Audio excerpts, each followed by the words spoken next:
its application in life for better health and its use as a rehab instrument in the field of substance abuse, what is popularly known as addictions. So, to start with, I'll request the Secretary of our Trust, Shri Jayanti Bhai Shah. He'll give a welcome speech and give you an introduction on our institution, what its activities and all. Jayanti Bhai Shah.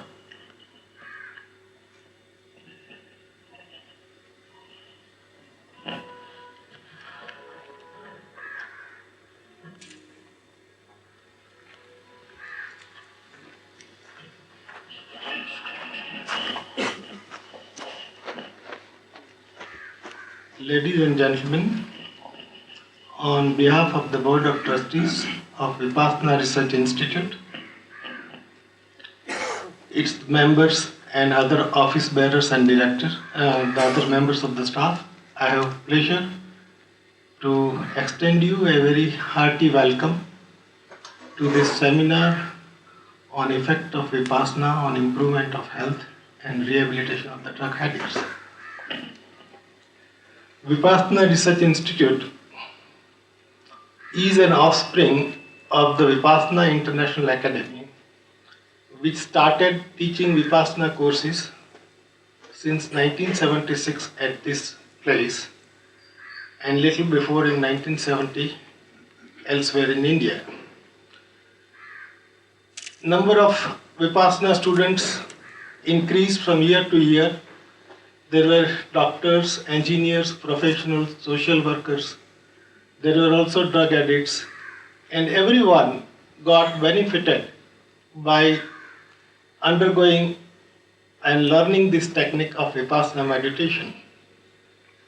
So it was necessary that we should have a research into the conceptual aspect of Vipassana meditation, which ultimately gives strength and improvement to the technique. So Vipassana Research Institute was founded in 1985 with the objective of studying the effect of Vipassana on health, Vipassana on the drug addict, as well as the compilation, translation and transcription of various Pali scripts where the practice of Vipassana is mentioned.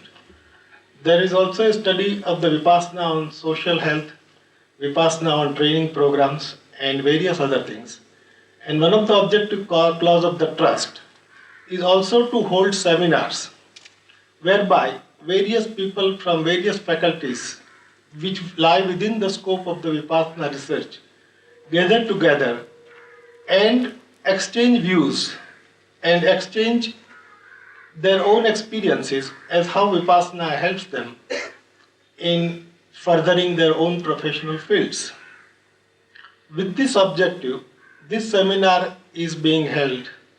This is the first seminar, and I hope it will be followed by many more seminars as the message of Vipassana and its creative aspect spreads more and more through India and other parts of the world.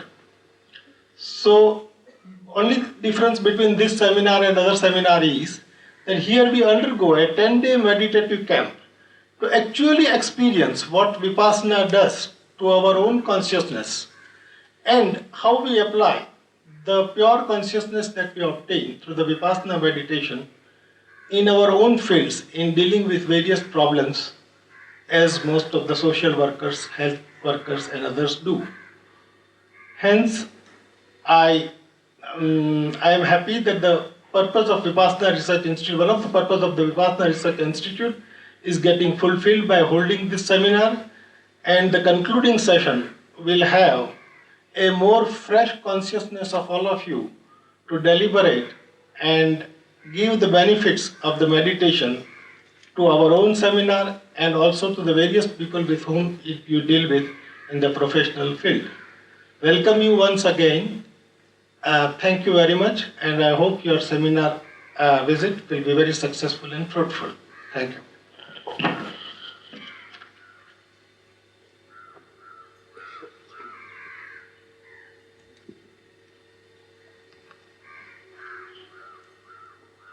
Sorry for the delay. Kisa kursi ka, we have to keep changing chairs, okay? So, ladies and gentlemen, it's with great pleasure that I introduce you to our chief guest today, Dr. Bagadia Sahib, who's sitting next to me. Dr. Bagadia Sahib is a consulting psychiatrist at Bombay Hospital. Formerly, he was the head of the department and honorary professor at the KM Hospital and St. G.S. Medical College. Father figure in psychiatry, initiated the movement of psychiatry in India. He's been associated with founding so many different zonal groups, local groups, Bombay Psychiatric Society, the zonal societies. He's been the past president of Indian Psychiatric Society. He's head of the World Health Organization's collaborating center in psychopharmacology for the last more than 10 years. He's done his training in England as well as Bombay. Member by Executive Committee of the World Psychiatric Association, teacher and examiner in Bombay University and so many other universities. Editorial committee, he's a member of editorial committee of so many journals, Indian as well as Western foreign journals. More than 150 papers, research papers in different subjects in psychiatry in India as well as abroad. It's my proud pleasure and privilege to request Dr. Bagadia Sahib to give a talk to you. Dr. Bagadia.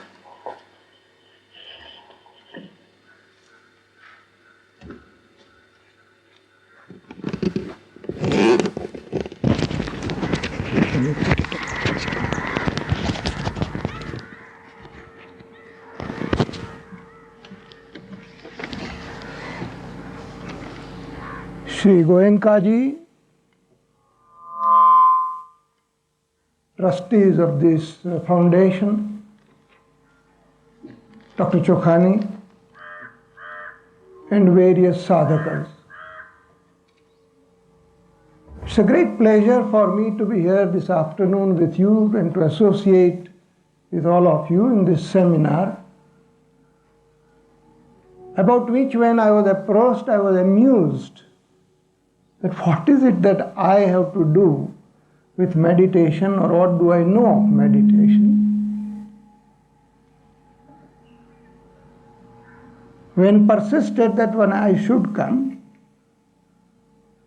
knowing that I have hardly any qualification to be here, I came with pleasure, with an awareness that I am also an individual who is involved with a profession whose prime goal is to improve upon the mind and its functioning.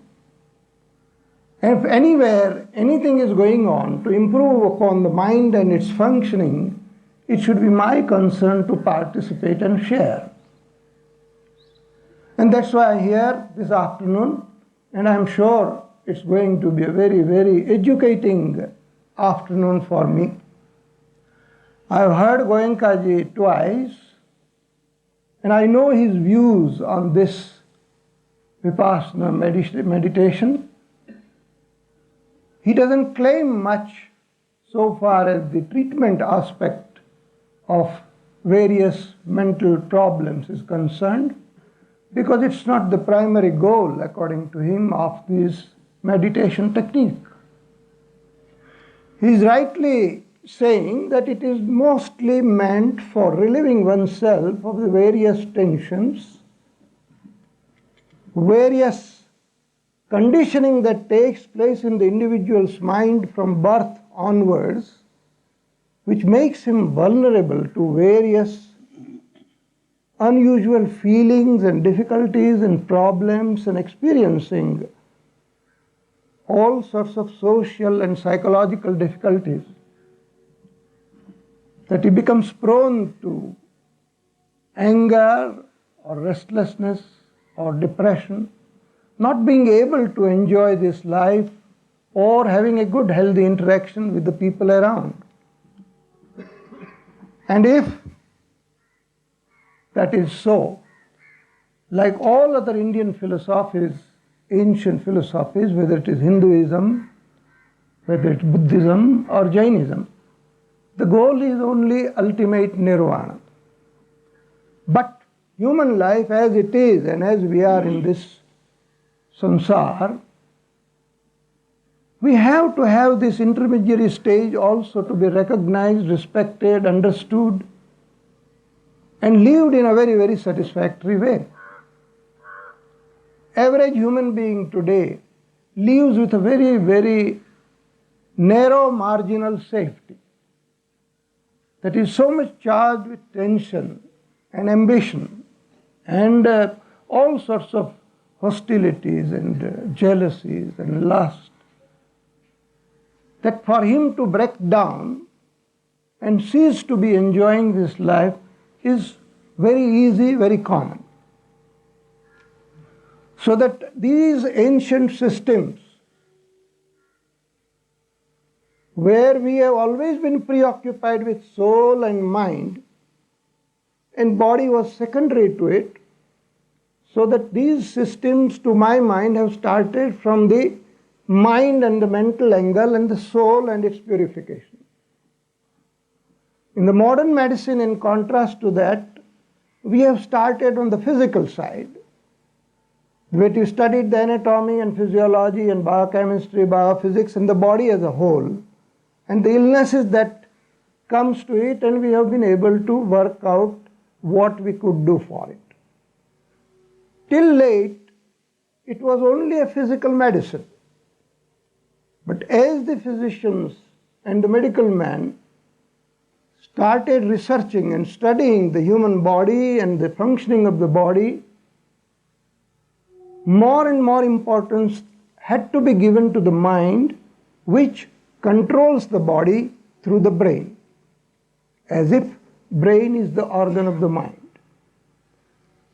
And this study revealed so much of connection between mind and body, which was not recognized into the traditional modern medicine till few decades back, have now come to conclusion that mind does play the most important part in the health, not only of the mind but also body.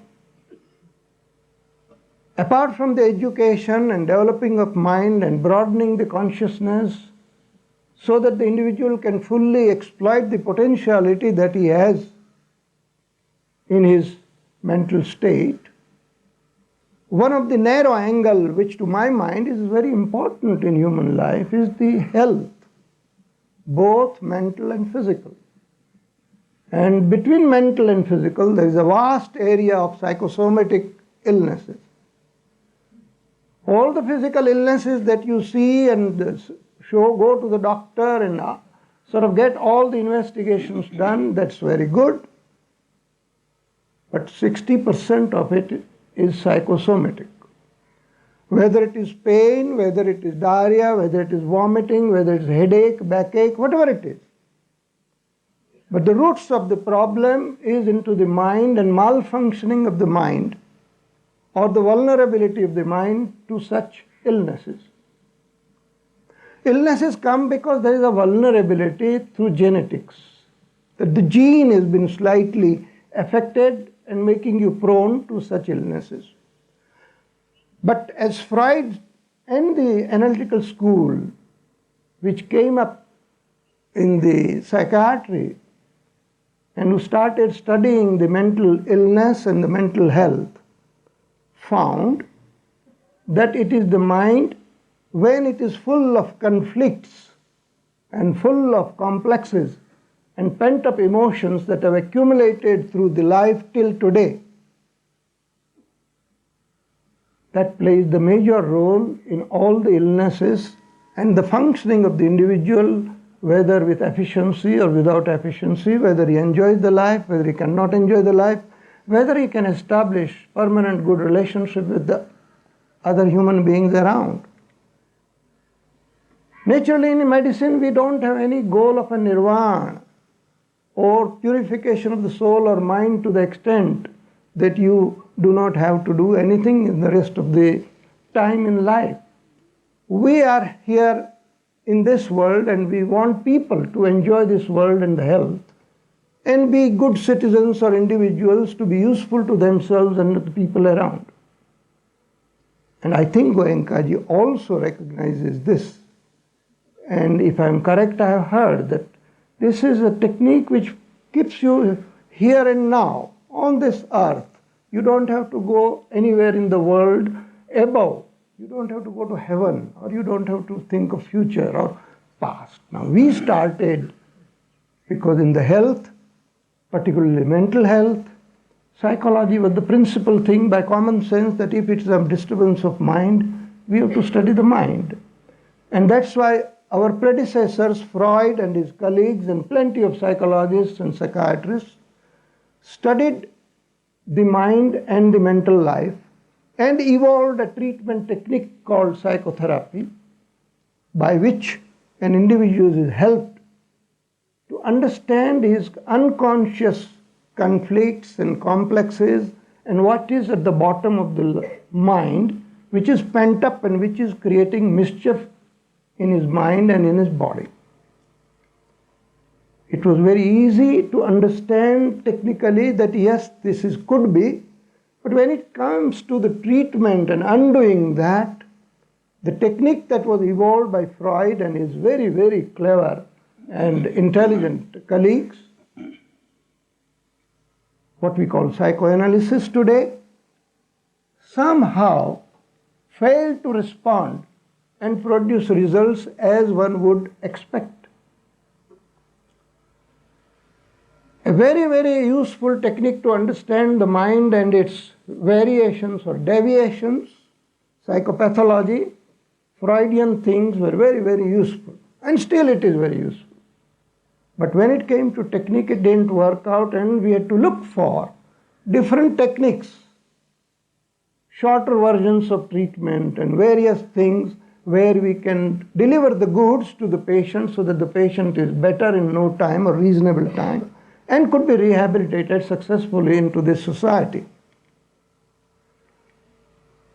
Psychotherapy still became difficult because basically we are raking up his unconscious. We are making him conscious of his unconscious problems, and that makes the individual terribly unhappy when his consciousness is full of the unconscious complexes. If he can deal with it, which is so difficult and time consuming, it doesn't help. And that's why the opposite side, the group, thought that why not we do it now in a way that we forget the unconscious complexes and the pent-up emotions, and we treat the person's illness or symptoms and let the sleeping dogs lie. And we got what we call behavior therapy. Behavior techniques modifying the behavior only. And as we modify the behavior and give him certain prescriptions to modify the behavior, to our surprise we found that the people did terribly well in quite a few illnesses which were so resistant and difficult. And when this worked, we realized, because we knew that if you do not remove the basic cause like the complexes and the emotions that are pent up, that is likely to flow in other direction and produce other illness. And luckily it didn't materialize, it didn't happen. And that's why we have now a newer technique where we can use quite a lot of psychological disturbances and somatic disturbances through mind, psychosomatic, through behavior techniques. And one of the behavior technique which we do use in psychosomatic illnesses is what we call biofeed technique. And this biofeed technique depends on the basic issue that the individual's conscious mind tries to control the unconscious processes and the control over the body through the unconscious processes. He is taught, he learns that his blood pressure he concentrates and he tries to reduce his blood pressure. And by effort and an intuitive process, we don't know what is happening actually, but we saw that it does happen, that the people are able to master their unconscious functioning of the body by the conscious mind, whether it is the blood pressure, whether it is the heart rate, or it is the gastric difficulty. And that is why today we are having two different approaches diametrically opposite. One which deals with the basic causes for years that have been predetermined from childhood or birth onwards, but became not a practical proposition so far as the individual's life and treatment is concerned. And the practical aspect of the treatment then became the behaviorism and the biofeed technique. Now all this is dependent on understanding the brain functioning and the consciousness and what is the conscious and unconscious mechanisms that operate on the individual and his body. Till a decade or two back, virtually we didn't know anything about the brain except the gross anatomy, that here is brain and it has two hemispheres and there is this part and that part. But we didn't know what it does and how it functions because the finer aspects of the neuromechanisms were not developed. In last 2 decades, we know so much of the brain and its functioning and each cell functioning and the various organization of the brain structure that today we are in a position to say that there is a cortex in 2 hemispheres which connects the corpus callosum, and there is a brain underneath which is more concerned with the unconscious functioning of the body, called limbic lobe or limbic system, and the consciousness is the cortex or the neobrain or new brain. And between these two, one of the most important factors which limbic system controls is the autonomic nervous system. A nervous system which is beyond our consciousness and yet it is functioning into the body, controlling the body functions in toto.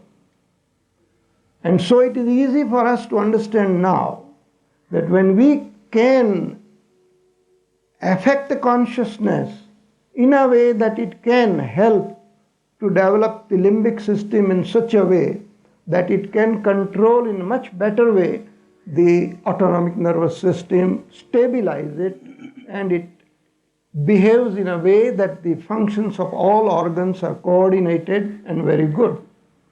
All the research in this direction shows that the individual, when his consciousness is expanded in whatever way, and his unconscious is broadened, and the limbic system could be made more effective, that the individual operates on a higher function so far as the mind is concerned, and his bodily functions also improve. When we come to the ancient techniques or meditation, it is understandable that in those days we didn't have the physical aspect developed so much in science, and we were more dependent on thinking and speculation and using our own brain to understand the problems, which unfortunately is not adequate to do that, except people who had continuously devoted whole lives to it and were the saints and seers in the religious and the philosophical world, that men like Gautam Buddha or Mahavir or ancient gurus and sadhus and sannyasis in Hinduism that we have any number, they could claim that the breadth of the consciousness is so much that people developed a sthita prajna state, and the ordinary things of life do not affect them, they do not get upset, they can manage to live in peace in spite of the environment being what it is. And that's why all the religions have in one form or other practiced an approach to the mind to broaden the consciousness and to improve the functioning of the individual through that, so that he becomes a perfect man relatively and has a fulfillment in the life, subjective happiness, objective interpersonal relationship which are of a very, very good quality, and his body and mind are well coordinated and lives in peace. But there again, as you know, that all our old scriptures, they are written by some people who were masters and who knew it. but to pass on to people the educational technique and the approach, or for whatever reason we couldn't go deeper or demand for any proof or the technique, how it operates and how it does. That was beyond, because it was in the religious sphere, because in the philosophical sphere. One of the difference between modern science and the philosophy or the religion is this, that in religion and philosophy, by and large, a student is not supposed to question everything. He will ultimately come to know, he will ultimately be, but he cannot challenge anything. There is no methodology by which he could be educated and taught in a systematic, perfect method. Modern science has the advantage that though it has many more limitations than what our ancient gurus and Bhagavans had, that it insists on a methodology which is scientific, where we want to prove by, of course, the instruments that we have, which may not be adequate, which may not be perfect, which may not be able to measure the spiritual and psychological things in a perfect way. But still, it is necessary that it has to be proved clinically, proved instrument-wise, and in the methodological system which is so good. And today we are in a position that we can study the mental phenomena like the meditation, and people have studied it, people have researched on it, and it is found that meditation produces a breadth and deep consciousness with much more efficient functioning and subjectively comfortable functioning of the individual, manifested in improved brain waves, improved skin resistance, improved heart rate and the metabolic rate, which reduces a lot under meditation, requiring less and less oxygen. Functioning of the body improves and gets so much rest that ultimately the mind, which functions in a higher plane, and to that extent body also functions in a better way, and the resistance of the individual to various calamities and problems and difficulties is much increased, and he can face it. And one of the important things always is prevention is better in whatever it is, whether it is calamities, whether it is disturbance of the mind, whether it is physical illnesses or a strained relationship. And if we want to prevent it, one of the classical or the best ways, the meditation. That if we can meditate in a proper way, and meditation implies a certain amount of basic individual discipline and style of life. Nothing can happen if the style of life remains the same as it is, and which has produced a lot of difficulties in the individual's life. To say that you keep on meditating every day and your consciousness will be broadened, it may be easy to say, but it doesn't produce good results, because the man, whatever little he removes, twice the amount he introduces inside, day in and out. And if that is going to remain, I don't think anybody can help the individual himself or otherwise. That's why I'm sure, and the Guruji will agree, that yes, this meditation is accompanied by certain amount of self-discipline, ethical and moral behavior, or civic sense in the relationship with other people in the society, how to behave. And if that is done properly along with meditation, or meditation is done into that background, it can deliver goods to the individual for his satisfaction. This place primarily sounded to me to be a training center for meditation, which is very good to initiate people into it.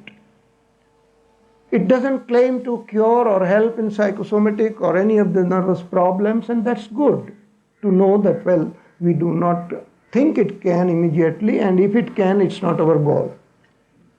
But the third part, that research has to be done in ancient technique, which has to stand the rigid criteria of the modern technique of research and methodology, to realize that it is something solid gold that our ancient people have given to us and we have thrown away unknowingly till now by not practicing it.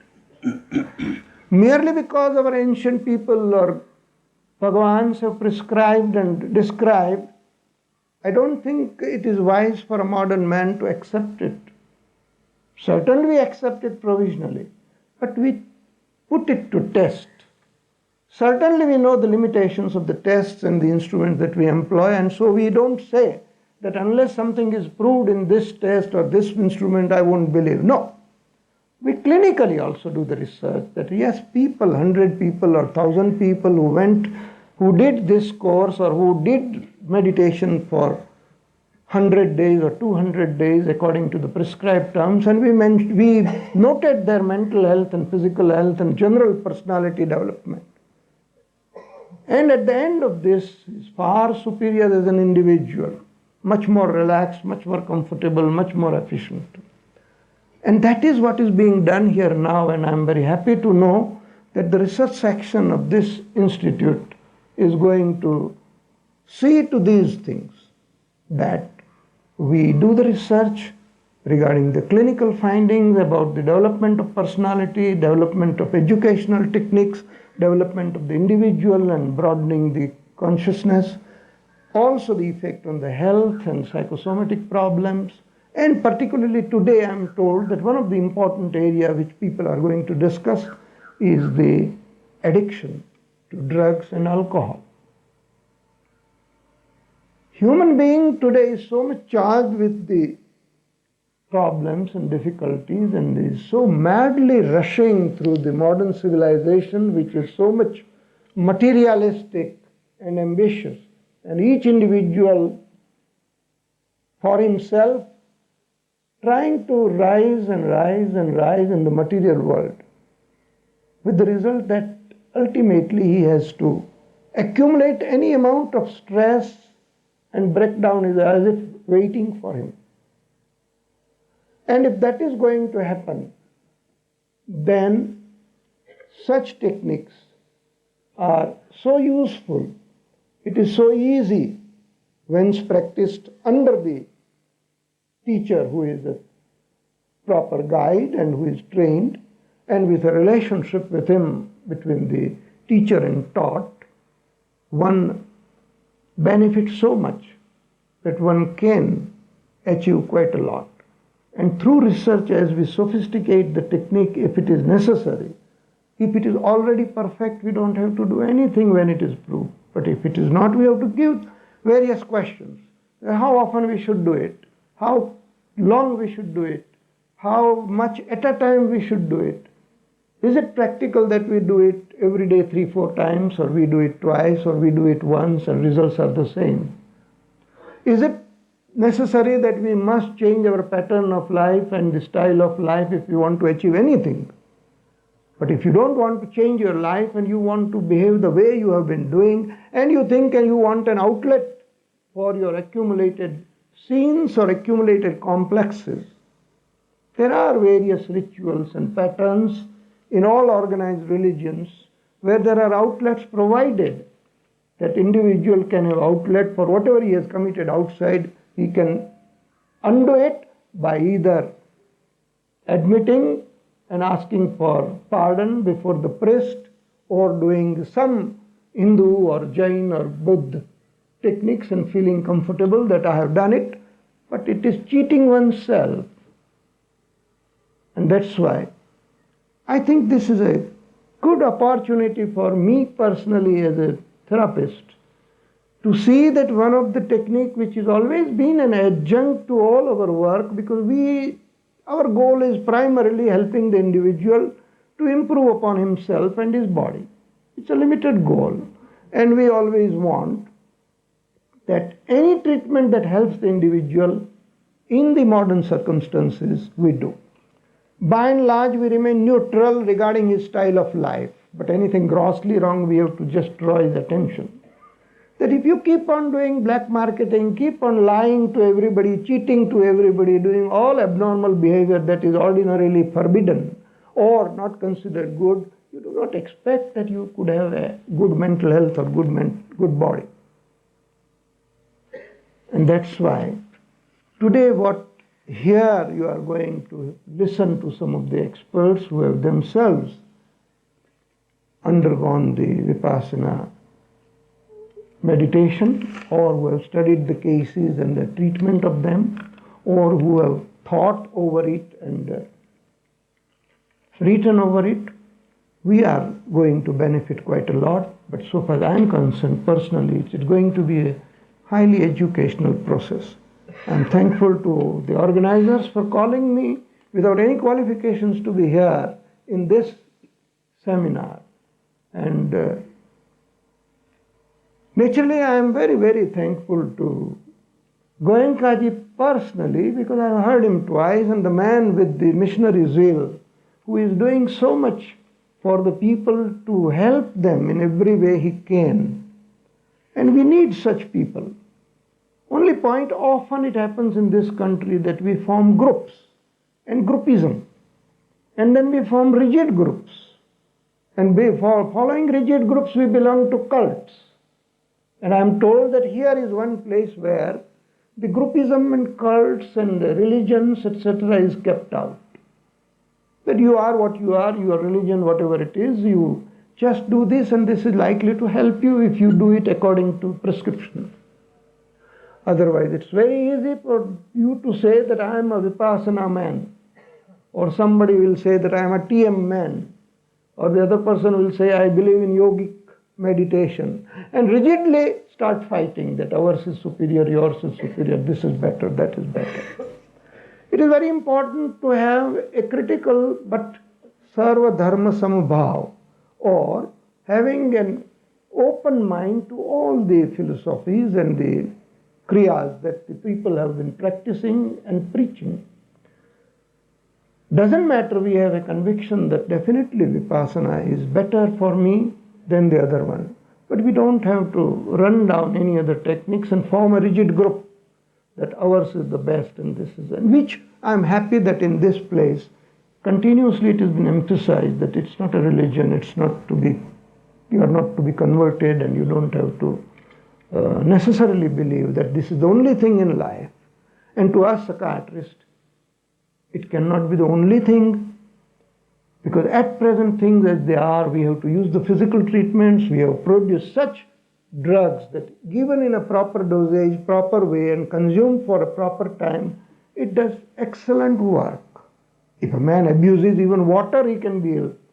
If he drinks too much water or too much food, it can produce illness. But the drugs are getting a bad name only because people have the fear. People think it does a lot of harm. No, it's not so. Psychiatric drugs, if they are used by the properly trained person in a proper way and the patient following the prescription, it does a lot of good. We use other physical treatment, but we are principally committed that psychological treatments are the most important treatments. And in that, I think our own meditation plays as a place of a prime importance. And I am again thankful to all of you to listening to me patiently, and I would request the secretary to take over. Thank you.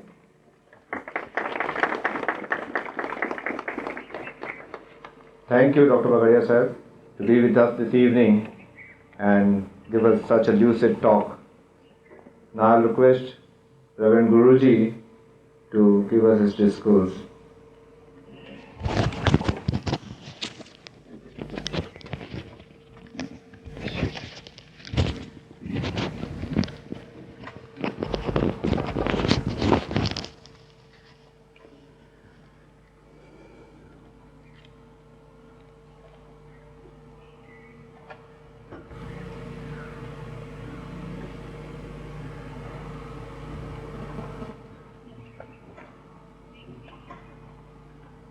शांति प्रेमी सज्जनों, सन्नारियों, यहाँ कुछ लोग ऐसे भी हैं जो अंग्रेजी नहीं बोल समझ सकते, इसलिए उनके लिए कुछ देर हिंदी में बोलना आवश्यक। समय कम है, इसलिए थोड़ी सी देर फिर अंग्रेजी में भी बोलना होगा।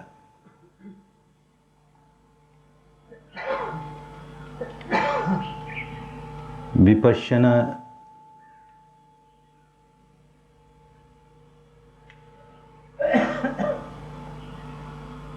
कोई दार्शनिक मान्यता नहीं है। विपश्यना किसी संप्रदाय में बांधने के लिए नहीं है। विपश्यना विज्ञान है, साइंस है। और साइंस ऐसा कि जिसमें अंधविश्वास को बिल्कुल जगह नहीं। गुरु कहता है इसलिए मान लो,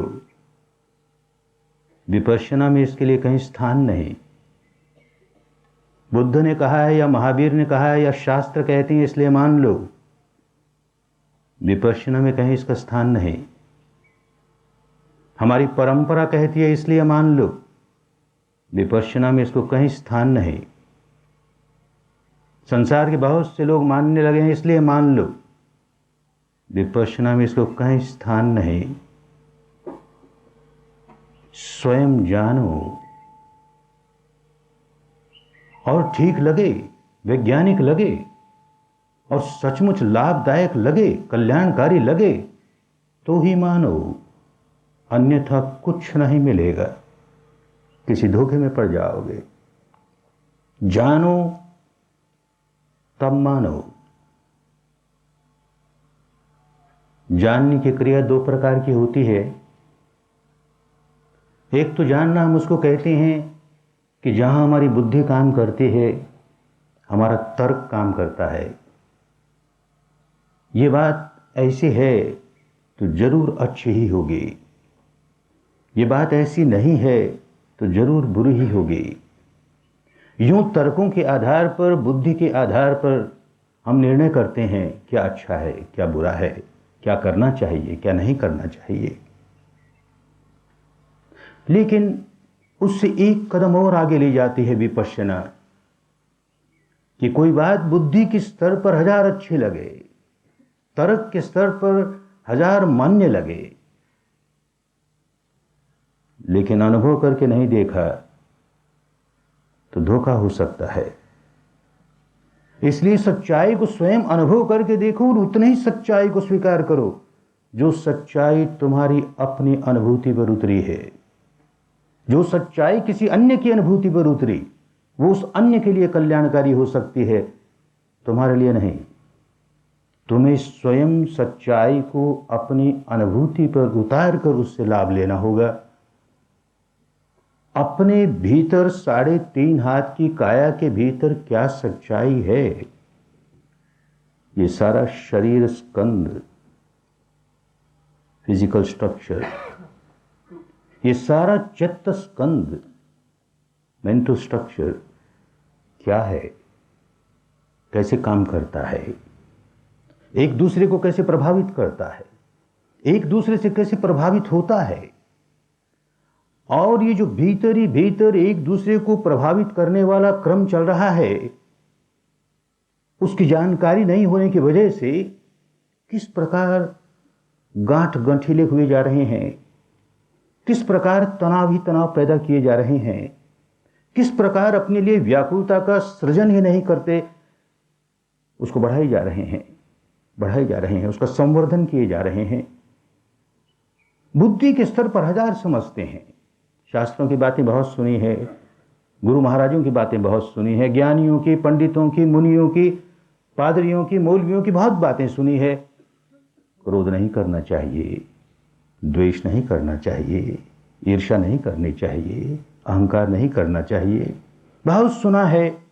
हत्या नहीं करनी चाहिए, चोरी नहीं करनी चाहिए, व्यभिचार नहीं करना चाहिए, झूठ नहीं बोलना चाहिए, नशापता नहीं करना चाहिए, खूब सुना है, अच्छी बातें हैं, माननी पड़ती है ना आंख बंद करके। किसी ने कहा इसलिए माना है। नहीं निकलता आदमी। 1000 उपदेश दे दे, नहीं निकलेगा। शराबी आदमी बुद्धि के स्तर पर खूब समझता है मुझे शराब नहीं पीनी चाहिए, मैं अपनी हानि करता हूँ, सारे परिवार की हानि करता हूँ, आसपास के सारे लोगों की हानि करता हूँ। जुआ खेलने वाला खूब जानता मुझे जुआ नहीं खेलना चाहिए, अपनी हानि करता हूँ, परिवार की हानि करता हूँ, औरों की हानि करता हूँ। गुस्सा करने वाला आदमी खूब समझता है मुझे गुस्सा नहीं करना चाहिए, गुस्सा करने से अपनी हानि करता हूँ, औरों की हानि करता हूँ, व्याकुल हो जाता हूँ, लोगों को व्याकुल बना देता हूँ। बुद्धि के स्तर पर तो खूब समझता है ना, नहीं लागू हुआ ना। ध्यान के नाम पर अपने मन को कहीं और लगा देगा। बहुत बड़ी समस्या भीतर उठी है। क्रोध जागना एक बड़ी समस्या है, वासना जागनी एक बड़ी समस्या है, आसक्ति जागने नशे के लिए एक बहुत बड़ी समस्या है, द्वेष जागना एक बहुत बड़ी समस्या है मानस की। उससे दूर भागने के लिए हमने अपने मन को कहीं और लगा दिया। तो जितनी देर हमने मन को कहीं और लगा दिया, हमने मान लिया कि देख मैं गुस्से के बाहर हो गया ना, मैं देख व्यसन के बाहर हो गया ना, अमुक दोष के बाहर हो गया ना, पर दरअसल बाहर नहीं हुआ।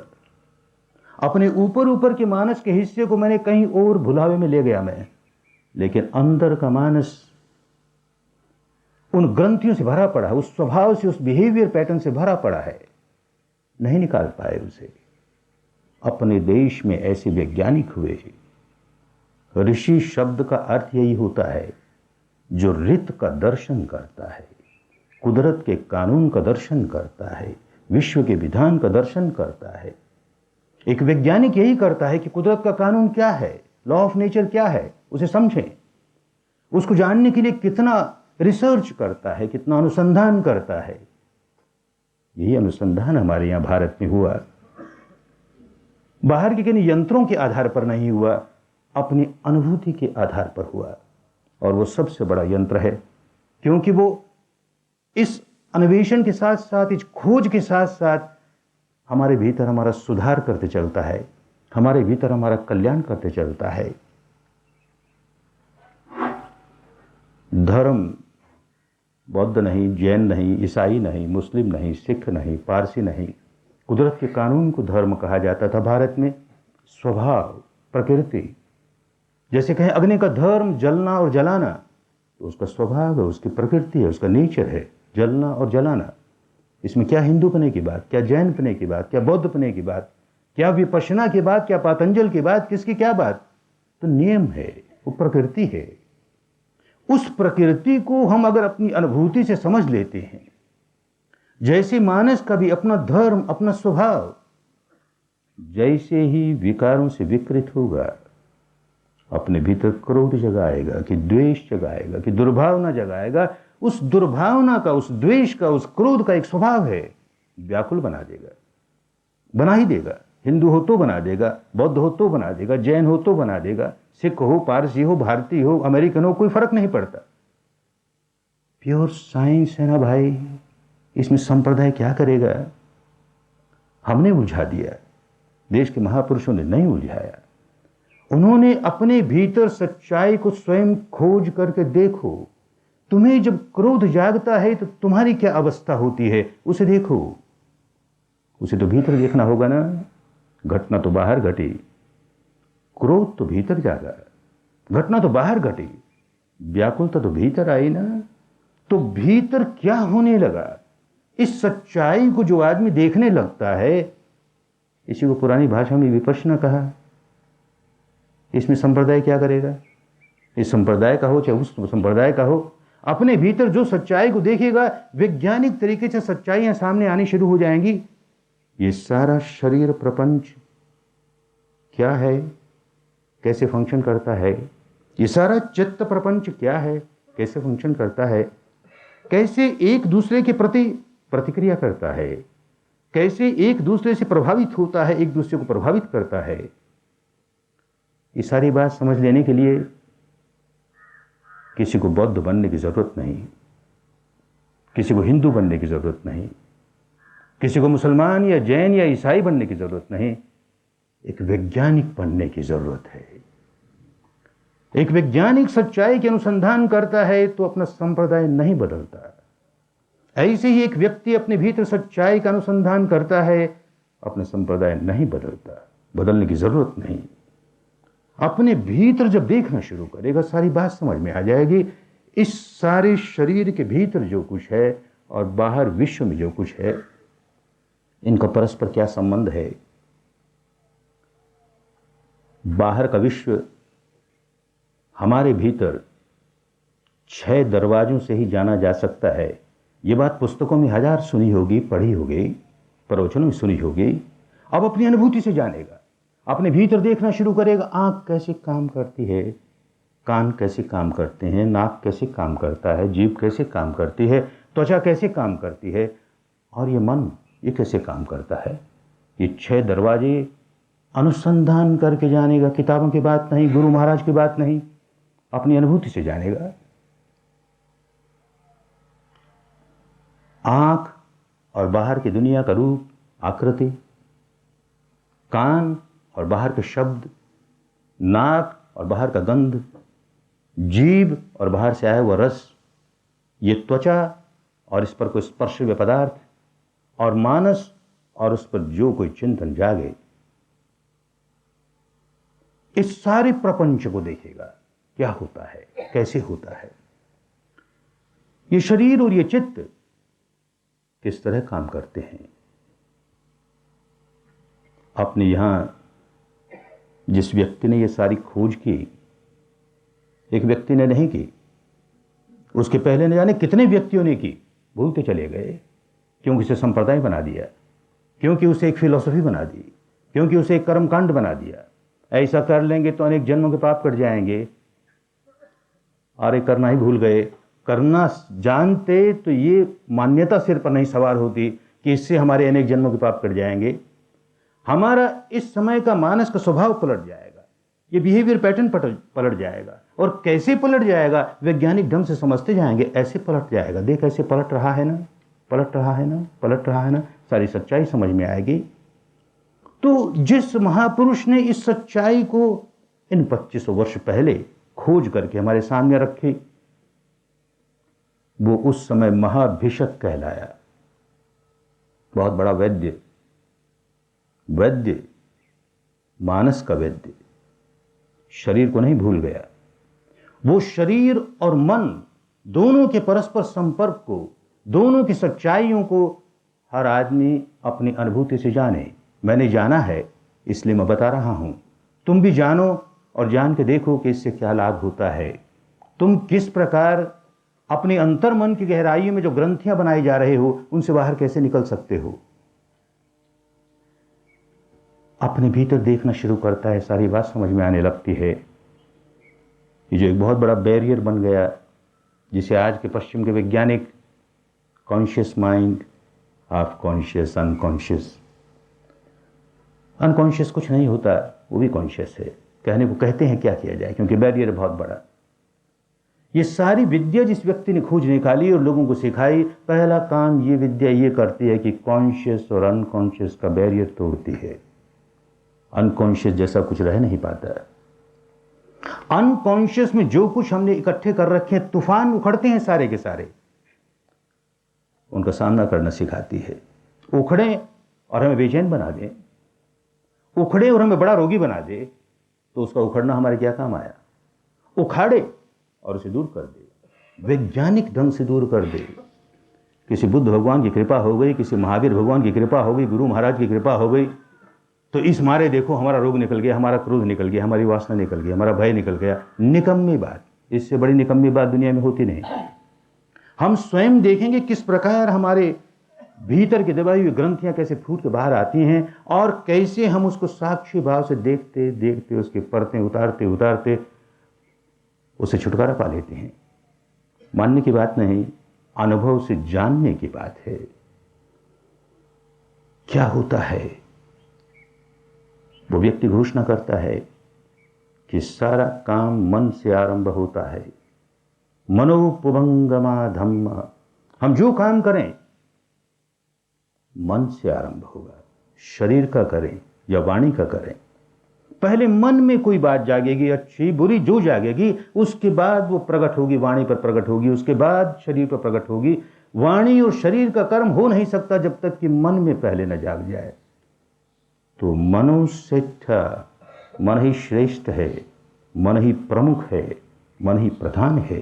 मनोमया, मनोमया। हमारे जीवन के सारे अनुभव मन से ही प्रकट होते हैं, मन से ही उत्पन्न होते हैं। जो कुछ हमें अनुभव हो रहा है सबका आधार मन है। और फिर मनसा चे पदुत्थेन भासति वा करे करोति वा। मन हमारा मैला हो, विकारों से भरा हो, क्रोध से, वासना से, ईर्ष्या से, अहंकार से, और उस मैले मन से हम कोई काम करें, वाणी का करें कि शरीर का करें, शरीर का काम या वाणी का काम कोई मायने नहीं रखता, वो आधार मायने रखता है, मन का काम मायने रखता है। तो नंग दुख मन वेदी चक्कं वे वहतो पदम। तो उसके पीछे दुख यूं लग जाएगा, क्योंकि हमारा मानस प्रदूषित है, मैला है, और उस मैले मन से हमने शरीर और वाणी का काम किया तो हमारे पीछे दुख यूं लग गया जैसे बैलगाड़ी पर जुते हुए बैल के पीछे उस बैलगाड़ी का चक्का लग गया। जूता है ना बैलगाड़ी पर, जहां जाए बैलगाड़ी का चक्का पीछे है, जहां जाए बैलगाड़ी का चक्का पीछे है। और यूं ही, ये थ्योरी की बात नहीं, अनुभूति की बात है जो हर आदमी समझेगा अपने भीतर जाकर के। मनसा चे प्रसन्नेन भासति वा करोति वा। निर्मल चित्त से जब कोई काम शरीर या वाणी से किया जाता है तो उसके पीछे ततूनं सुख मनवेति छाया वै अनपायिनी। तो पीछे सुख यूं लग जाएगा जैसे किसी के पीछे उसकी छाया लग जाए, जहां जाए वहीं छाया साथ है, जहां जाए छाया साथ है। करके नहीं देखे तो उपदेश की बात मालूम हो, अरे संतों ने उपदेश दिए, ज्ञानियों ने उपदेश दिए, भगवान बुद्ध ने भी उपदेश दे दिया, भगवान महावीर ने भी दे दिया, हमारी गीता ने भी दे दिया, हमारे वेदों ने भी दे दिया, उपदेश दे दिया। अरे विज्ञान है, कोई उपदेश की बात नहीं है। इद तपति पिच्च तपति पापकारी उभयत्थ तपति। यहां भी बड़ा संतापित होता है, बड़ा व्याकुल होता है, और आगे भी व्याकुलता ही व्याकुलता, व्याकुलता ही व्याकुलता, क्योंकि पाप का काम करने लगा। क्या पाप का काम करने लगा? शरीर और चित्त के वो सारे काम जो अन्य प्राणियों के सुख शांति भंग करते हैं, अन्य प्राणियों को दुखी बनाते हैं, वो सारे पाप के काम, क्योंकि वो हमारे मन को मैला करते हैं। हम अपने शरीर से, अपनी वाणी से कभी ऐसा कोई काम नहीं कर सकते जिससे अन्य प्राणियों को दुख पहुंचे, पीड़ा पहुंचे, उनके सुख शांति भंग हो। तब तक नहीं कर सकते जब तक कि अपने मन को पहले मैला न बना लें। उसमें क्रोध जागेगा, उसमें वासना जागेगी, उसमें भय जागेगा, उसमें ईर्ष्या जागेगी, उसमें अहंकार जागेगा, तब शरीर या वाणी से कोई दुष्कर्म होगा, अन्यथा नहीं होगा। और जैसे ही हमने अपने भीतर ये विकार जगाया, हम व्याकुल हो गए। लॉ ऑफ नेचर है, कोई बचा नहीं सकता। न बुद्ध बचा सकता है, न महावीर बचा सकता है, न त्रिपिटक बचा सकता है, न आगम बचा सकता है, न वेद बचा सकता है, न कोई योगी बचा सकता है, न कोई गुरु बचा सकता है। जैसे ही विकार जगाया, कुदरत ने दंड देना शुरू किया, व्याकुल हो जाएगा। क्रोध जगाते ही व्याकुल हो जाएगा, द्वेष जगाते ही व्याकुल हो जाएगा, दुर्भावना जगाते ही व्याकुल हो जाएगा। अपने को हिंदू कहता फिरे, बौद्ध कहता फिरे, जैन कहता फिरे, ईसाई कहता फिरे, कोई लिहाज नहीं करती प्रकृति। साइंस है ना, प्रकृति की बात है ना, नेचर की बात है ना। ऐसे ही अपने मन को निर्मल रखता है, ये विकार नहीं जागते, तब भीतर बड़ा प्यार जागता है, बड़ी सद्भावना जागती है, मैत्री जागती है, करुणा जागती है। और जब ये सद्गुण जागने लगते हैं भीतर, तो देखता बड़ी शांति जागती है, बड़ा सुख जागता है। उपहार मिलने लगा ना, हमको नेचर से तुरंत उपहार मिलने लगता है। जैसे ही हम अपने मन को निर्मल करते हैं, हमको नेचर से तुरंत दंड मिलने लगता है, जैसे ही अपने मन को मैला करते हैं। अरे साइंस है भाई, तुम्हारे इंस्ट्रूमेंट कहेंगे ना कहेंगे तुम खुद जानोगे। जो अपने भीतर देखेगा, काम करेगा, जैसे ही मन को मैला किया देखेगा बड़ा व्याकुल होने लगा। अरे देख कितना व्याकुल होने लगा। जैसे ही मन निर्मल हुआ, देखिए अरे कितनी शांति आने लगी, कितना सुख आने लगा। और देखिएगा जब जब मन को मैला करके व्याकुल करता हूँ, स्वयं तो होता ही हूँ, औरों को व्याकुल कर देता हूँ, आसपास के सारे वातावरण को व्याकुल कर देता हूँ। और जैसे ही मन को निर्मल करता हूँ, स्वयं तो सुखी होता ही हूँ, आसपास के सारे वातावरण को सुखी बना देता हूँ। अरे जीना आ जाए ना, ये विद्या आ जाए तो जीना आ जाए ना। निर्वाण क्या होगा, कौन देखने आया मरने के बाद क्या होगा। इसी जीवन में निर्वाण नहीं आता है तो निर्वाण हमारे काम का नहीं। क्या निर्वाण होता है, भारत की पुरानी भाषा में वाण कहते थे जलने को। जलता है, कभी अपने भीतर देखा नहीं, देखना शुरू करोगे तो देखो किस कदर जल रहे हो। राग जागता है तो जलन ही जलन भीतर, द्वेष जागता है जलन ही जलन भीतर। जो विकार जगाए अंदर बड़ी जलन होती है। विकार निकल गया, जलन बंद हो गई। वाण कहते हैं जलने को, निर्वाण कहते हैं जलने के बुझ जाने को। बुझ गया ना, शांत हो गया ना, अनुभव होना चाहिए ना, उसे फिलोसफी बना लेंगे। हम तो निर्वाण के मानने वाले। भगवान बुद्ध ने कहा निर्वाण अंतिम अवस्था है, हम इसको मानने वाले। भगवान महावीर ने कहा, गीता ने कहा, उसने कहा। अरे क्या काम आया उसने कहा कि इसने कहा? हमें तो अनुभव नहीं हुआ ना। नहीं सिखाता, देश का कोई महापुरुष नहीं सिखाता कि मैं कहता हूँ इसको मान लो। अगर सिखाता है तो समझ लेना चाहिए वो महापुरुष नहीं है, या उसकी वाणी को तोड़ा मरोड़ा गया है। कोई महापुरुष होगा तो यही कहेगा अपने अनुभव से जानो और तब मानो। धर्म को अनुभूतियों पर उतार करके तब मानो, अन्यथा मत मानो। संप्रदाय का नामो निशान नहीं रहेगा, दार्शनिक मान्यताओं का नामो निशान नहीं रहेगा। साइंस ही साइंस है, प्योर साइंस। अपने भीतर सच्चाई को देखो। इन 6 दरवाजों को देखना शुरू करेगा। जिस तरह से विपश्यना करनी चाहिए वैज्ञानिक ढंग से, जो जो सच्चाई प्रकट हो रही है बस उसे जानता चला जाए। कल्पना को नजदीक नहीं आने दे। एक बहुत बड़ी शर्त है विपश्यना की। कोई मान्यता को नजदीक नहीं आने दे। ये शास्त्रों में ऐसा लिखा है इसलिए मानना ही पड़ेगा।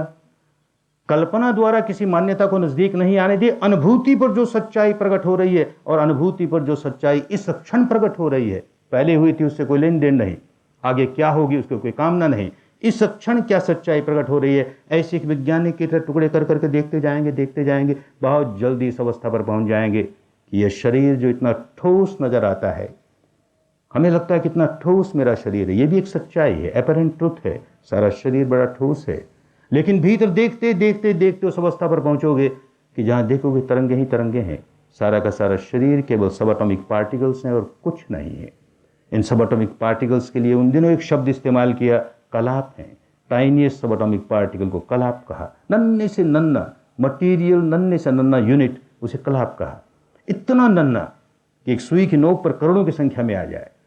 और उसका स्वभाव क्या है तो देखेगा कि वो नन्हे से नन्ना कलाप भी केवल wavelet. There is no solidity in the material world, all wavelets. अपने भीतर देखने लगेगा। अब साइंस की भी मान्यता की बात है केवल वो, और यहाँ मान्यता की बात नहीं, जानने की बात है। अपने भीतर अनुभूति से जानेगा केवल तरंगे ही तरंगे। आंख के पास गया तो तरंगे ही तरंगे, कान के पास गया तरंगे ही तरंगे, नाक के पास गया तरंगे ही तरंगे, जीभ के पास गया तरंगे ही तरंगे, त्वचा पर गया तरंगे ही तरंगे, मन पर गया तो तरंगे ही तरंगे। और आगे बढ़ेगा तो देखेगा कि बाहर की सारी दुनिया केवल तरंगे ही तरंगे। शब्द आया है तो तरंगे ही तरंगे, रूप आंख पर लगा है तो तरंगे ही तरंगे, नाक पर गंध लगी है तरंगे ही तरंगे, जीभ पर रस लगा है तरंगे ही तरंगे, शरीर पर कोई स्पर्शनीय पदार्थ लगा है तरंगे ही तरंगे, मानस पर कोई चिंतन आया है तरंगे ही तरंगे। फिर मानने की बात नहीं, अपनी अनुभूति से जिस समय जानोगे उस समय मानना। गुरु ने कहा इसलिए न मान लेना, बुद्ध ने कहा इसलिए न मान लेना, पल्ले कुछ नहीं पड़ेगा। उस मानने से हुआ क्या? अनुभूति पर उतरेगा। अनुभूति पर उतर कर जान लोगे तब देखोगे आगे का सारा प्रपंच समझ में आने लगा, ये किस तरह फंक्शन होता है। ये जो कहा कि उन दिनों ऊपर वाले चित्त को, जिसको कॉन्शियस माइंड कहते हैं, भगवान बुद्ध ने उसके लिए शब्द इस्तेमाल किया परित चित्त। छोटा सा चित्त, परमित चित्त है वो तो, बाकी सारा हिस्सा तो बहुत बड़ा है भाई, वो तो अंधेरे में है, उसके बारे में तो कुछ जानते नहीं तुम। छोटा सा हिस्सा वही किस तरह भरमा रहा है। ये दीवारें टूटे तो भीतर वाले सारे हिस्से को जानना शुरू कर दो। भीतर का जो हिस्सा है वो प्रतिक्षण हमारे शरीर के अणु अणु के साथ जुड़ा रहता है। शरीर के अणु अणु में प्रतिक्षण कोई ना कोई वेवलेट्स चलती है, कोई संवेदना होती है, कोई सेंसेशन होती है। वो मानस का वो गहरा हिस्सा उस सेंसेशन को फील करता है और फील करके रिएक्ट करता है। अच्छी लगती है तो क्रेविंग करता है, चाहिए, राग पैदा करता है। बुरी लगती है अवर्शन करता है, नहीं चाहिए, द्वेष पैदा करता है। ये उसका एक बिहेवियर पैटर्न बन गया। कब से बन गया और बढ़ते ही जाता है। कब से बन गया? प्रतिक्षण बने ही तो जा रहा है। तो मनसा चे पदुत्थेन भासति वा करोति वा, मन प्रदुष्ट हुआ क्योंकि भीतर हमें कुछ बहुत अच्छा लगा, उसके प्रति राग जगाया तो मन प्रदुष्ट हो गया, मैला हो गया। भीतर कुछ बहुत बुरा लगा और हमने द्वेष जगाया, मन मैला हो गया, तो हमारे पीछे दुख लग गया। उस क्षण जो हमने दुख पैदा किया, माने हमने एक इनपुट दिया उस बिहेवियर पैटर्न को, रिएक्ट करने का इनपुट दिया। अच्छा लग रहा है तो राग का रिएक्ट कर, बुरा लग रहा है तो द्वेष का रिएक्ट कर। ये जो इनपुट दिया उसने बिहेवियर पैटर्न बनाना शुरू किया। तो सारे जीवन भर भीतर देखेगा, कभी कुछ अच्छा लगता है भीतर, कभी कुछ बुरा लगता है भीतर, अच्छा लगता है बुरा लगता है, अच्छा लगता है बुरा लगता है, राग बढ़ाया जा रहा है, द्वेष बढ़ाया जा रहा है, राग रिएक्शन ही रिएक्शन, रिएक्शन ही रिएक्शन, और टेंशन बढ़े जा रहे हैं और व्याकुल हुए जा रहा है, व्याकुल हुए जा रहा है। तो लग गया ना दुख। इस दुख का परिणाम मरने के बाद कभी आएगा? अरे मरने के बाद जो आएगा सो आएगा भाई, उसकी हम निंदा भी नहीं करते, उससे हम बहस भी नहीं करते, उसको मत मानो ये भी नहीं कहते। तेरे सामने दुख है ना, तो व्याकुल होता है ना, तो रिएक्ट करके व्याकुल होता है ना, और किए ही जा रहा है रिएक्ट। ऐसा बिहेवियर पैटर्न बना लिया तूने, और मानस की उन गहराइयों में बना लिया, वो तुझे पता ही नहीं। ऊपर ऊपर से मंदिर जाकर के, मस्जिद जाकर के, बौद्ध चैत्य में जाकर के, या किसी विपश्यना केंद्र में जाकर कहता है कि हमने तो विपश्यना कर ली, हमने तो अमुक काम कर लिया, बस अब तो हमारे पाप कट के हमारी ग्रंथियां निकल गई। अरे वहां तक पहुंचा ही नहीं ना तू। जहां गांठें बंधती हैं वहां तक तेरी पहुंच ही नहीं हुई ना। वहां तक पहुंच होने के लिए सही तरह से विपश्यना करे, अपने भीतर सच्चाई देखनी शुरू करे, सब समझ में आएगा कैसे बिहेवियर पैटर्न शुरू होता है और कैसे उसका संवर्धन होता है, संवर्धन होता है, बढ़ते ही जाता है, माने व्याकुलता बढ़ती ही जाती है, बढ़ती जाती है। इस बिहेवियर पैटर्न को तोड़ना शुरू कर दे। कैसे तोड़ना शुरू कर दे? लड़ाई झगड़ा नहीं, खाली देखे रिएक्ट हुआ ना, देख रिएक्ट किया ना मैंने, बस इतना ही देखे, पैटर्न टूट जाएगा। किया ना, पैटर्न टूट जाएगा। करना कराना कुछ नहीं, कुछ मत कर, केवल देख, केवल जान, केवल देख, केवल जान। तो जो रिएक्ट करने की आदत टूटती चली जाएगी, अब लाइफ एक्शन की लाइफ हो जाएगी। रिएक्शन की लाइफ जीता हुआ बड़ा दुखियारा हुआ। रिएक्शन की लाइफ में दुख ही दुख मिला, अब एक्शन की लाइफ हो बड़ी पॉजिटिव हो गई, सारी नेगेटिविटी दूर होती चली जाएगी। हर रिएक्शन की लाइफ नेगेटिविटी पैदा करती है, दूर होती चली जाएगी, दूर होती चली जाएगी। अब समझने लगेगा सारा का सारा प्रपंच। कान में शब्द आया तो देख, मानस का एक हिस्सा कहता है कान में शब्द आया। शब्द क्या आया? तरंग आई। कान पर क्या था? तरंग थी। सारे शरीर में तरंग थी, तरंग से तरंग टकराई, एक नई तरह की तरंग पैदा हो गई सारे शरीर में, एक न्यूट्रल सेंसेशन सारे शरीर में चली। इतने में मानस का दूसरा हिस्सा कहेगा कि क्या शब्द आया? गाली आई, प्रशंसा आई, अच्छी है, बुरी है। यूं कहते ही देखिएगा कि ये जो तरंग आई थी अब वो सुखद लगने लगी या दुखद लगने लगी, और सुखद लगने लगी या दुखद लगने लगी तो मानस का चौथा हिस्सा रिएक्ट करने लगा, क्रेविंग करने लगा या अवर्षण करने लगा। ये भीतर ही भीतर चले जा रहा है। ऊपर ऊपर से कहता है राग मत कर, द्वेष मत कर, तू स्थित प्रज्ञा बन जा। अरे प्रज्ञा किसे कहती है वही भूल गए ना। भीतर की इस सच्चाई को अनुभूतियों से जानने का नाम भारत में प्रज्ञा कहलाता था। उस प्रज्ञा में स्थित हो जाना माने प्रतिक्षण बाहर का सारा काम करते हुए जान रहा है भीतर क्या हो रहा है, बाहर भी क्या हो रहा है, भीतर भी क्या हो रहा है, वो व्यक्ति स्थित प्रज्ञ कहलाता है। और उसके लिए घर बार छोड़ के सन्यासी बनने की आवश्यकता नहीं। बने तो बड़ी अच्छी बात, हम उसको बुरा नहीं कहते, उसकी निंदा नहीं करते, क्योंकि उससे ज़्यादा समय मिलता है अपनी सच्चाई को भीतर देखने का। गृहस्थ क्या करेगा?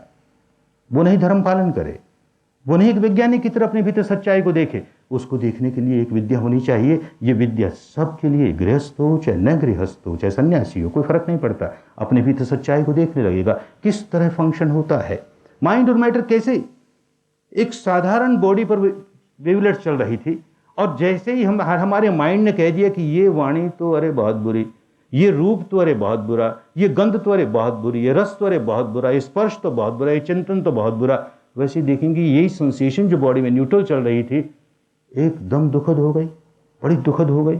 और जैसे ही मानस के शिष्य ने कहा तो बहुत अच्छा, ये रूप बहुत अच्छा, ये शब्द बहुत अच्छा, ये गंध बहुत अच्छी, ये रस बहुत अच्छा, ये स्पर्श बहुत अच्छा, ये चिंतन बहुत अच्छा, वैसे देखिएगा सारी सुखद हो गई और रिएक्ट करने लगे। ये सारा का सारा कहाँ होता? कॉन्शियस माइंड में नहीं होता। कॉन्शियस माइंड ये सारी बातें फिलॉसफी की बातें करेगा, ज्ञान की बातें करेगा, इंटेलेक्ट की बातें करेगा, भीतर क्या हो रहा है उसे जानेगा नहीं। बैरियर तोड़ती है विपश्यना, अब सब जानेगा भीतर क्या हो रहा है, ये कैसे फंक्शन करता है, सब समझेगा। शब्दों की अर्थ ही भूल जाते हैं, क्योंकि ये विद्या भारत ने खो दी, बहुत बड़ी विद्या भारत की, एक साइंस, माइंड और मैटर का साइंस, माइंड और मैटर का ऐसा साइंस जो माइंड को सुधारता चला जाए, सुधारते सुधारते सुधारते उस सच्चाई का दर्शन करा दे जो माइंड और मैटर के परे है। माइंड और मैटर के परे की सच्चाई भी अनुभूति पर नहीं उतरी, हमारे क्या काम आए? वो सच्चाई अनुभूति पर उतरनी चाहिए तो सच्चाई है, अन्यथा तो पुस्तकों की बात है, बुद्ध की बात है, महावीर की बात है, किसी गीता की बात है, किसी बाइबल की बात है, हमारे किस काम की? हमारी अनुभूति पर उतरनी चाहिए। अनुभूति पर बिहेवियर पैटर्न नहीं बदलेगा, उतर नहीं पाएगी। हम रिएक्ट करते ही जाएंगे तो वो अवस्था तो बिल्कुल निर्मल अवस्था, हमारे चित्त को निर्मल मानने के हमने कुछ किया ही नहीं। किया तो कॉन्शियस माइंड को जरूर निर्मल मानने का काम किया, अनकॉन्शियस तक हमारी पहुंच ही नहीं हुई। ये बैरियर टूटा तो भीतर तक की सारी बात समझने लगे, इस बिहेवियर पैटर्न को तोड़ने लगे। भीतर हमने क्रोध ही क्रोध जगा रखा है, इकट्ठा कर रखा है, वासना ही वासना इकट्ठी कर रखी है, भय भय इकट्ठा कर रखा है। ये बैरियर टूटते ही फूटेगा सारा। तब क्या होगा? फूटेगा तो व्याकुल हो जाएंगे। क्या करें अब? तो बात समझ में आएगी कि जिस समय हमने इनपुट दिया था उस समय कैसी सेंसेशन बॉडी में हुई थी, माइंड और मैटर कैसे इंटर रिलेटेड हैं। इनपुट दिया क्रोध का, उस समय बॉडी पर क्या हुआ? क्रोध का इनपुट देते ही भीतर बड़ी गर्मी आई, सारे शरीर में बड़ी गर्मी आई, बड़ा तनाव आया। क्रोध है ना, ऐसा इनपुट हुआ। अब जबकि हमारे भीतर दबा हुआ क्रोध जोरों से फूटेगा ऊपर, तो वही गर्मी लेकर के आएगा। सारे शरीर में उसी प्रकार की सेंसेशन होगी जिस प्रकार की सेंसेशन इनपुट से हुई थी, और हम उसे देखेंगे, अच्छा भाई बड़ी गर्मी आई है। साधक को आश्चर्य होता है देख करके, कुछ चमत्कार की बात नहीं, लॉ ऑफ नेचर है। ठंडे देशों में विपश्यना करते हैं, हिमालय पर विपश्यना के शिविर लगते हैं, ठंड के मारे लोग रजाई ओढ़ ओढ़ करके बैठते हैं, और विपश्यना शुरू होने के बाद किसी किसी को यूं होता कि फेंके कपड़े उतार करके, इतनी गर्मी फूटती है, इसे भट्टी में डाल दिया गया, उसे कोई बुखार नहीं हो गया। ये कोई मौसम की टेम्परेचर नहीं है, ये सारा भीतर का कॉम्प्लेक्स फूटने लगा बाहर। भय का कॉम्प्लेक्स अपनी सेंसेशन लेकर के आएगा, वासना का कॉम्प्लेक्स अपनी सेंसेशन लेकर के आएगा, क्रोध का कॉम्प्लेक्स अपनी सेंसेशन लेकर के आएगा, और साधक को कहेंगे देख भाई इसको कब तक रहेगी, देख तो सही, देख तो सही। तो उस बिहेवियर पैटर्न को अब वो सपोर्ट नहीं कर रहा। होता क्या है, हमको लगता है कि हमें क्रोध आया, किसी ने गाली दी इसलिए क्रोध आया, गाली दी और हमको क्रोध आया, इसके बीच में एक घटना और घट गई, और वो घटना हमें पता ही नहीं लगा कैसे घट गई। गाली दी और हमें क्रोध आया, इसके बीच में एक घटना ये घटी कि हमारे शरीर पर एक बड़ी दुखद संवेदना जागी, हमारे शरीर पर बड़ी दुखद संवेदना जागी, तब क्रोध आया। गाली देते क्रोध नहीं आता, क्योंकि हमने कभी देखा नहीं अपने भीतर। कोई अच्छी चीज देख करके राग जागा? नहीं, अच्छी चीज देखने में और हमारे भीतर राग जागने के बीच में एक सेंसेशन जागी जो बड़ी अच्छी लगी, तब राग जागा। इस सेंसेशन को भूल गए, जिसको अनलाइटनमेंट कहते हैं, जिसको बोधि कहते हैं। वो सच्चाई को अपनी अनुभूति से जान जाए, अंधेरे में कुछ नहीं रहे। ये अंधेरा था, अंतर मन की गहराई में क्या हो रहा, माइंड और मैटर का इंटरेक्शन कैसे होता है, ये अंधेरा था। ये अंधेरा दूर हुआ।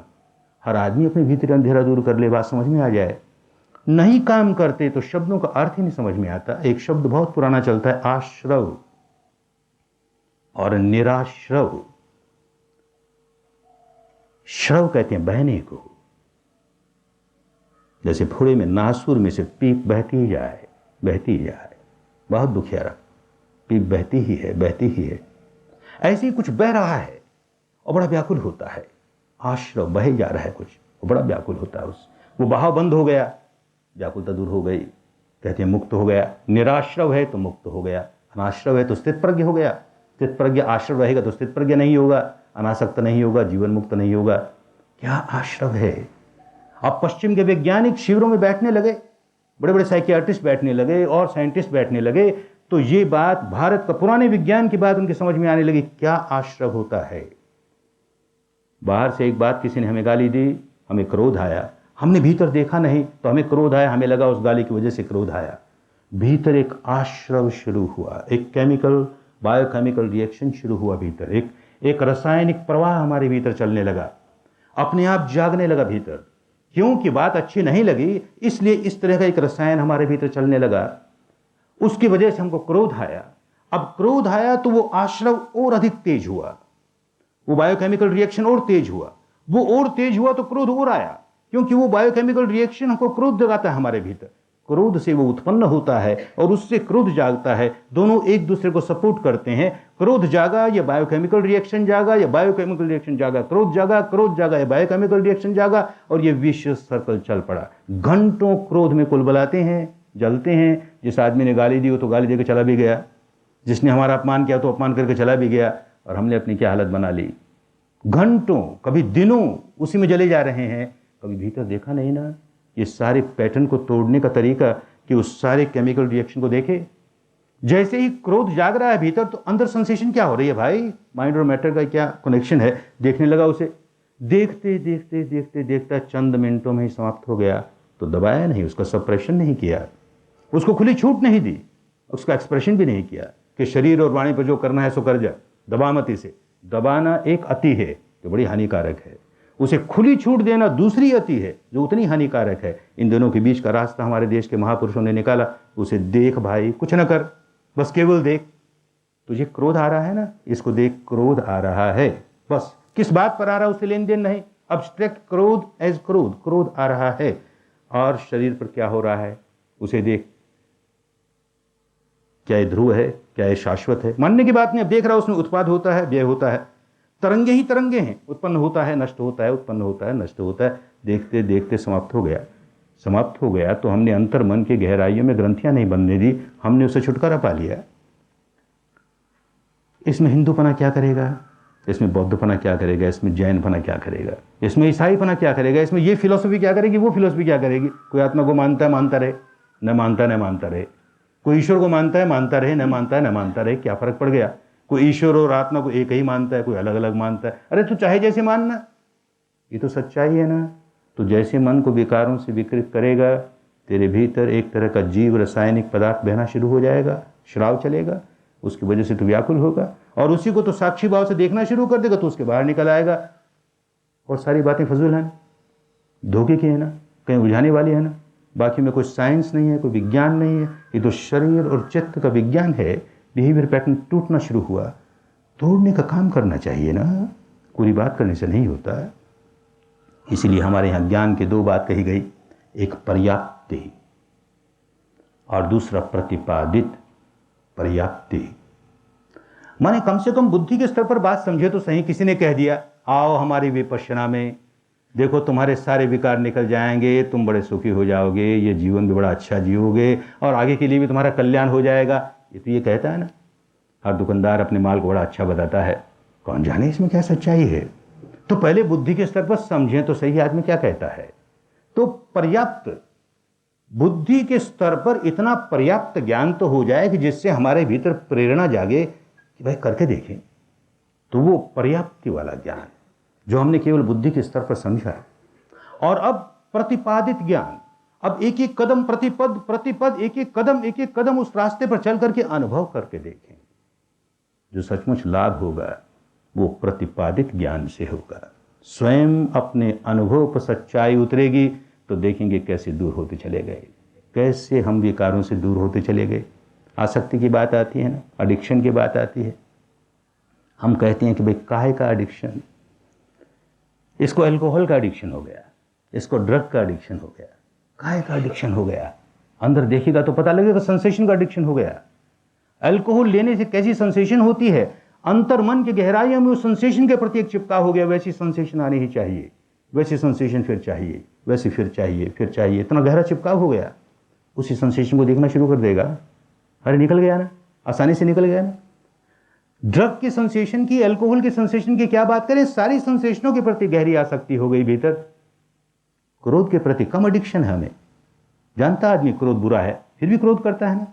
वासना के प्रति कम एडिक्शन है हमें, अहंकार के प्रति कम एडिक्शन है हमें, ईर्ष्या के प्रति कम एडिक्शन। अरे सारे विकारों के प्रति एडिक्शन ही एडिक्शन, एडिक्शन ही एडिक्शन। किसी को कोढ़ हो जाए और उसमें खुजली चले, खूब जानता है खुजलाने से और ज्यादा कष्ट होगा। किसी को दाद हो गया, खुजलाता है, खूब जानता है खुजलाने से और कष्ट होगा, खुजलाता है, फिर भी एडिक्शन हो गया ना उस खुजलाने का। खुजलाता है, दुखी होता है, खुजलाता है, दुखी होता है। ऐसे ही खूब जानता है विकार पैदा करने से दुखी होऊंगा, फिर भी विकार पैदा करता है, फिर दुखी होता है, विकार पर एडिक्शन हो गया ना। उसी को देखना सीख जाए। अरे क्रोध आने पर तेरे भीतर होने क्या लगा, मानस में तो क्रोध आए, शरीर में क्या होने लगा, तू देख तो सही उसे देखना आ गया समता भाव से, दृष्टा भाव से, तटस्थ भाव से, तो वो आदत टूटने लगी ना, वो एडिक्शन टूटने लगा ना। अरे वैज्ञानिक बात है भाई, इसमें क्या बुद्ध करेगा, क्या महावीर करेगा, क्या कोई गुरु महाराज करेगा, लॉ ऑफ नेचर है। हमारे देश के महापुरुषों ने ये लॉ ऑफ नेचर एक वैज्ञानिक ढंग से खोज निकाला। इंस्ट्रूमेंट्स के बल के ऊपर हम खोजेंगे तो हमारी बुद्धि समझेगी उस बात को। तो केवल कॉन्शियस माइंड सुधर पाया हमारा, अनकॉन्शियस वैसा का वैसा रह गया। अनुभूति के स्तर पर उसी बात को समझने शुरू कर देंगे तो हमारा अनकॉन्शियस सुधरना शुरू हो जाएगा। अनकॉन्शियस सुधरा तो रूट सुधर गई, जड़ें सुधर गई, जड़ें सुधर गई, वो पेड़ अपने आप खुशहाल हो गया, वो निरोगा हो गया। पेड़ की जड़ें रोग से भरी और हम चाहें कि पेड़ हमारा निरोगा हो जाए, असंभव बात है, होता नहीं, बिल्कुल असंभव बात है। तो आए हैं, इस सभा में आए हैं, तो जो लोग इन 10 दिन के शिविर में शामिल हो रहे हैं, हम नहीं दावा करते कि 10 दिन में सारे विकारों से मुक्त हो जाओगे। 10 दिन में एक रास्ता मिल जाएगा कि इस तरह अपने भीतर सच्चाई को देखा जा सकता है जिसका किसी सांप्रदायिक मान्यता से दूर परे का भी संबंध नहीं, जिसका किसी दार्शनिक मान्यता से दूर परे का भी संबंध नहीं, जिसका किसी कर्मकांड से दूर परे का भी संबंध नहीं। एक वैज्ञानिक की तरह अपने भीतर इस शरीर प्रपंच और इस चित्त प्रपंच और इन दोनों के परस्पर संयोग से प्रतिक्रिया होने और इन दोनों का एक दूसरे को प्रभावित करना, ये सारा प्रपंच हमारे समझ में आने लगेगा, अनुभूतियों के स्तर पर आने लगेगा और हम इसके बाहर निकलने का रास्ता पा जाएंगे। रास्ता बहुत लंबा है, हम नहीं दावा करते, और ये दावा करना भी माने की बात है, लेकिन रास्ता मिलना तो चाहिए। अपने भीतर अपने आप को सुधारने के उपदेश तो बहुत सुने, लेकिन सुधारने का कोई तरीका तो मिलना चाहिए, तो तरीका मिलेगा और लंबा रास्ता है, खूब चलना पड़ेगा। तो जो लोग आए हैं 10 दिन प्रतिपादित करके देखने के लिए, एक एक कदम चल के देखने के लिए, उनको ये 10 दिन मुबारक हों। खूब अच्छा काम करें, लगन से काम करें, अंधविश्वास के साथ नहीं, एक वैज्ञानिक की तरह अपने भीतर सत्य की खोज करने के लिए काम करें। और जो 10 दिन आज नहीं दे पाए हैं वो पर्याप्त ज्ञान लेकर के जाएं। कम से कम हमें प्रेरणा प्राप्त करने के लिए एक पर्याप्त ज्ञान मिला कि कुछ है इसके भीतर, इसके भीतर कोई वैज्ञानिक बात है, संप्रदाय से लेन देन नहीं, दार्शनिक मान्यताओं से लेन देन नहीं। एक विज्ञान है, भारत का बहुत पुराना विज्ञान, ऐसा विज्ञान जिसने भारत को जगत गुरु बनाया। सारे विश्व में भारत क्यों जगत गुरु कहलाया? अंधविश्वास के मारे नहीं। ये तुम्हारे पूजा, ये तुम्हारे पाठ, ये तुम्हारे कर्मकांड दुनिया वाले और भी करने वाले थे, खूब करते थे।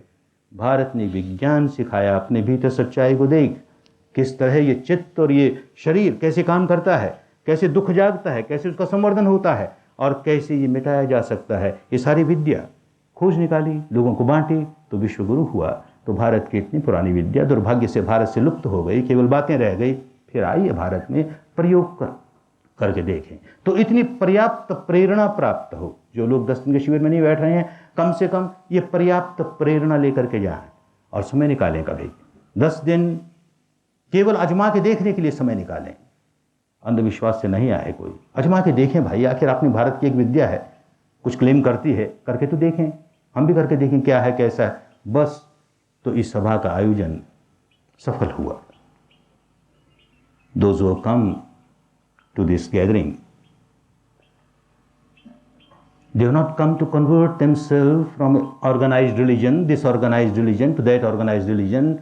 Vipassana has nothing to do with these organized religions. Vipassana has nothing to do with blind belief. Vipassana has nothing to do with these cults, these philosophies. Vipassana is a science, a pure science of mind and matter. How they interact, how they keep on influencing each other, and how at a very deep level of the mind we don't understand what is happening at the depth of the mind, and we keep on generating and multiplying our misery because of that ignorance.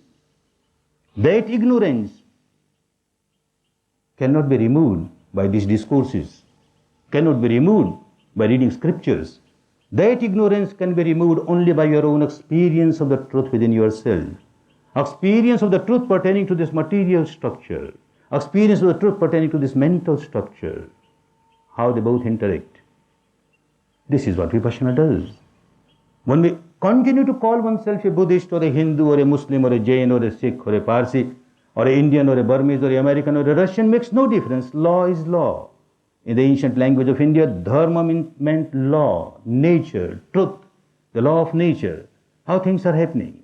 How things are happening inside, and according to the law of nature, because of our ignorance, we keep on generating a behavior pattern, we keep on strengthening a behavior pattern deep inside, which makes us so miserable, so unhappy. And by understanding this behavior pattern at the experiential level, at the depth of the mind, we can change this behavior pattern just by observing it and doing nothing.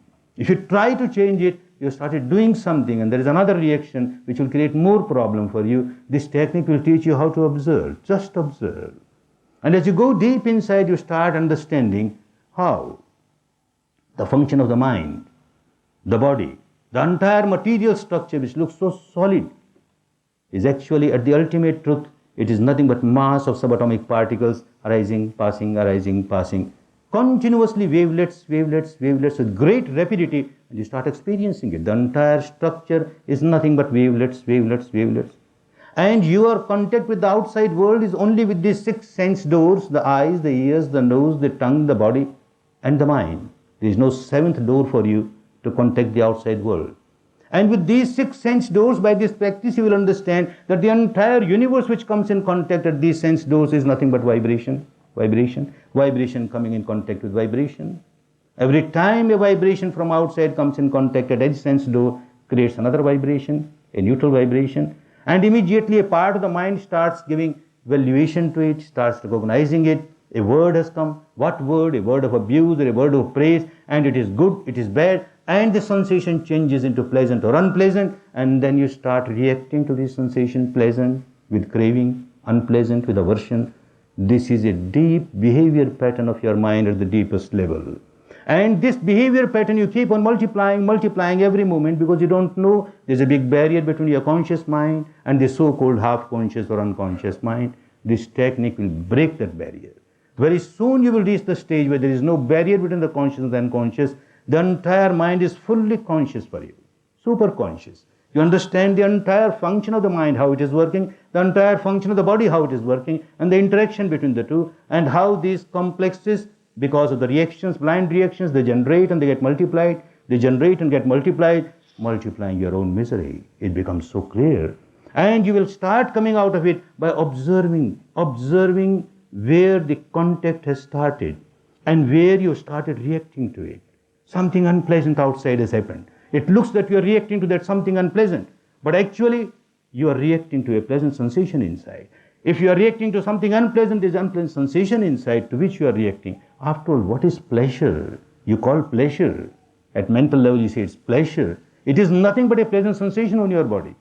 What you say displeasure? It is nothing but an unpleasant sensation on your body. Mind and matter are so interrelated, you can't separate them.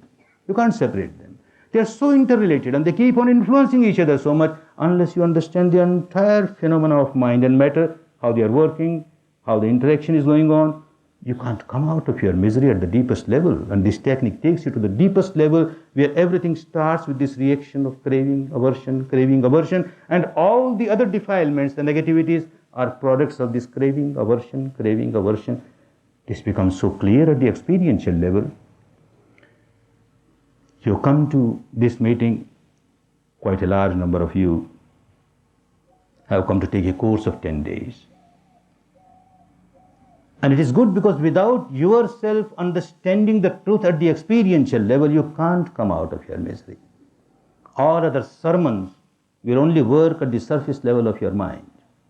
And the surface level of the mind is so thin.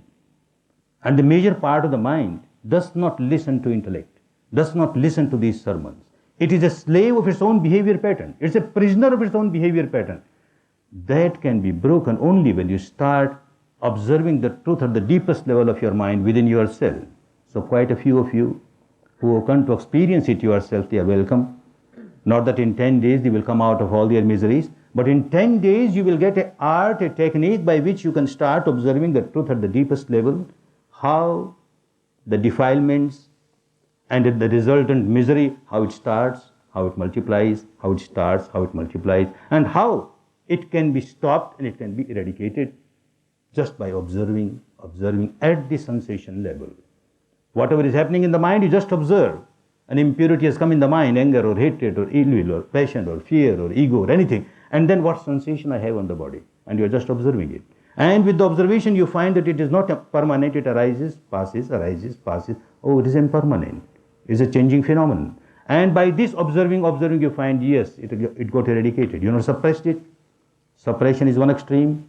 And expression of it at the vocal level or physical level is another extreme. You are coming out of both the extremes. You just observe. So those who have come to participate in this 10-day course, they are welcome to give a trial to this. The wisdom is of two types in our country. One is called Paryapti, other is called Pratipadit. Paryapti, sufficient intellectual understanding should be there. Otherwise it will be a blind faith. So at the intellectual level, those who are not participating, at least at the intellectual level, they must get sufficient understanding which can inspire them to come and give a trial to this technique. After all, this is a technique of our ancient country, which made it Vishwaguru. The entire world started following India, not for these rites or rituals or pujas or this or that. It was because of this wonderful science that India developed, deep inside at the personal experiential level, and which it started teaching to others around the world. It's lost to India, it is lost to the country, it has come up now. So those who are not participating, my wish is that they at least get the inspiration, paryapta inspiration, sufficient inspiration at the intellectual level so that they can spare 10 days of their life and see what is this highest culture of our heritage, Indian heritage. The science of the mind and matter. The science of mind and matter which takes us to the stage which is beyond mind and matter, which takes us to the stage where all the impurities get eradicated in a scientific way, in a proper way, which can be tested in a very scientific way by one and all, which can be practiced in a scientific way by one and all. It's not necessary to convert yourself to one religion or one philosophical belief or one cult or one dogma. Nothing doing. Pure science. Take it as a science. Investigate the truth within yourself as a science. Come out of your misery. May all of you, those who are participating now for 10 days, get maximum advantage of their stay here. And those who are coming only for these intellectual understanding may get inspiration to come and examine the truth within themselves. May all of you come out of your misery and enjoy real peace, real harmony, real happiness to you all, real happiness to you.